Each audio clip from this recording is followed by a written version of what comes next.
នឹងគឺរដូវវស្សាគឺបងប្អូនទៅលេងច្រើនមែនតែនបាទហើយយើងអាចទៅលេងកម្សាន្តទាំងអស់គ្នាផងដែរបាទហើយតកតងរឿងកូនក្មេងតូចៗគឺបងប្អូនដែលទៅលេងដែលជាអាណាព្យាបាលគឺសូមមេត្តាប្រុងប្រយ័ត្នផងដែរបាទគឺតកតងខ្លាចទឹកបាទបញ្ហាខ្លាចទឹកឬក៏ថាមានបញ្ហាណាមួយផ្សេងៗកើតឡើងព្រោះភាគច្រើនគឺក្មេងតូចៗគឺចូលចិត្តទឹកណាស់បាទសួស្តីបងប្អូនអរគ្នាបាទឥឡូវគឺយើងធ្វើដំណើរទៅលេងអង្គញាខ្នាតទាំងអស់គ្នាបាទគឺយើងជិះទៅលេថងបាទទៅតាមផ្លូវជាតិលេខ 6A បាទហើយអង្គញាខ្នាតនឹងគឺនៅក្បែរកែងគោលបាទកែងគោលនៅស្រុកស្ទឹងខេត្តកំពង់ធំបាទហើយយើងចេញទៅខាងវិស័យមេរិតទៅបាទហើយបើសិនជាយើងចេញទៅពីខាងកំពង់ធំហ្នឹងគឺអង្គញាខ្នាគឺនៅខាងស្ដាំដៃបាទនៅខាងជើងថ្នល់បាទនៅខាងជើងថ្នល់ផ្លូវជាតិលេខ 6A បាទឥឡូវគឺយើងដល់ច្រកចូលហើយបាទដៃដើមឡើយយើងគិតថាទៅជិះម៉ូតូទេក៏ប៉ុន្តែដោយសារតែគ្នាច្រើនពេកអញ្ចឹងក៏ជិះទៅលេថងបាទហើយនឹងបងថ្លៃហើយនឹងអ៊ំបាទហើយខ្ញុំអង្គុយនៅក្រោយទល់មុខនឹងអ៊ំហើយនៅខាងក្រោយទៀតនឹងគឺក្មួយបាទឥឡូវគឺយើងបានមកដល់ហើយបាទនឹងគឺចំការលម៉ើបាទចំការលម៉ើបាទហើយមានកន្លែងថតរូបកន្លែងអនុស្សាវរីយ៍ផ្សេងច្រើនមែនតើបាទហើយជាពិសេសគឺខែនឹងគឺរដូវវស្សាគឺបងប្អូនទៅលេងច្រើនមែនតើបាទ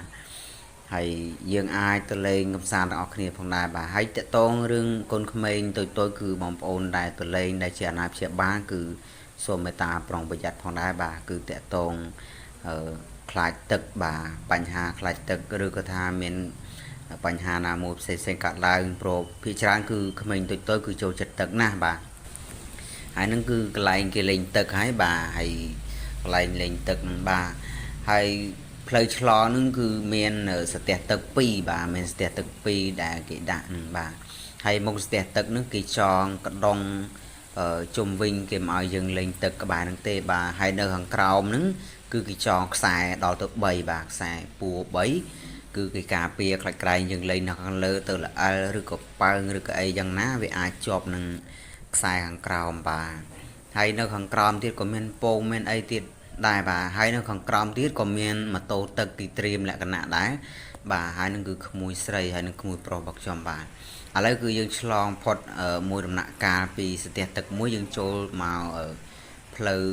ខាងស្ទះទឹកមួយទៀតបាទគឺវាមាន2បាទក៏ប៉ុន្តែផ្លូវតែមួយទេបាទគឺស្ទះទឹកនឹងមាន2បាទហើយយើងអត់ទាន់បានលេងទឹកទេហើយនឹងគឺឆ្លងដើម្បីទៅមើល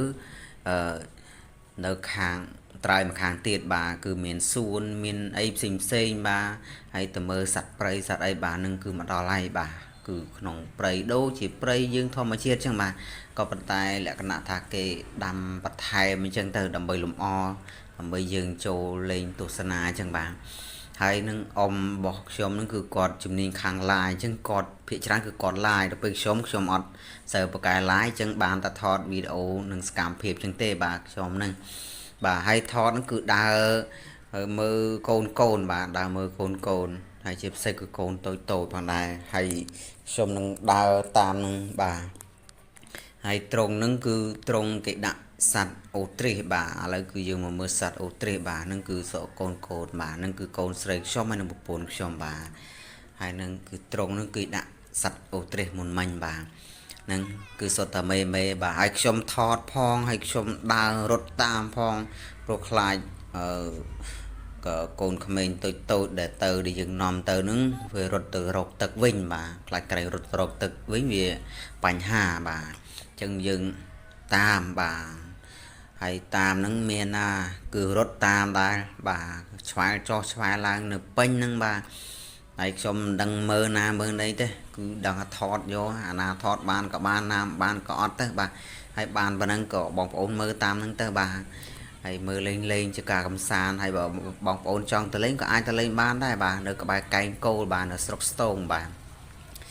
នឹងគឺកន្លែងលេងទឹកបាទហើយកូនខ្ញុំក៏ស៊ូស្ទាមកលេងទឹកដែរជាមួយបងប្អូនផ្សេងទៀតបាទហើយខ្ញុំគឺអត់មានបាននៅទនេហូបអីនៅគេលើទេបាទគឺមកមើលដែរបាទមកមើលដើម្បីយើងជួយមើលជួយអីចឹងទៅបាទហើយកន្លែងលេងទឹកហ្នឹងក៏គេឲ្យយើងលេងនៅខាងលើបាទ ហើយក៏មានអ្នកគេនៅចាំការពារនៅចាំមើលយើងដែរបាទក៏ប៉ុន្តែយើងអ្នកទៅមើលក៏យើងប្រុងប្រយ័ត្នខ្លួនឯងផងដែរបាទដោយបានខ្ញុំបានបញ្ជាក់ពីខាងដើមអញ្ចឹងបាទគឺទឹកហ្នឹងគឺយើងអាចលេងនៅខាងលើបាទហើយនៅខាងក្រោមហ្នឹងគេចងខ្សែ3ជាន់បាទខ្សែពួរហ្នឹងបាទហើយខ្ញុំអត់ដែរបានទៅលេងញឹកញាប់ទេបាទហើយទៅបានទៅនឹងហើយទៅនឹងក៏មិនសូវជាបានលេងច្រើននឹងគេដែរបាទឥឡូវគឺខ្ញុំចុះមកក្រោមម្ដងបាទមុនមិញគឺខ្ញុំនៅខាងលើបាទបាទអរគុណច្រើនជួបគ្នានៅវីដេអូក្រោយទៀតបាទសូមអរគុណបាទ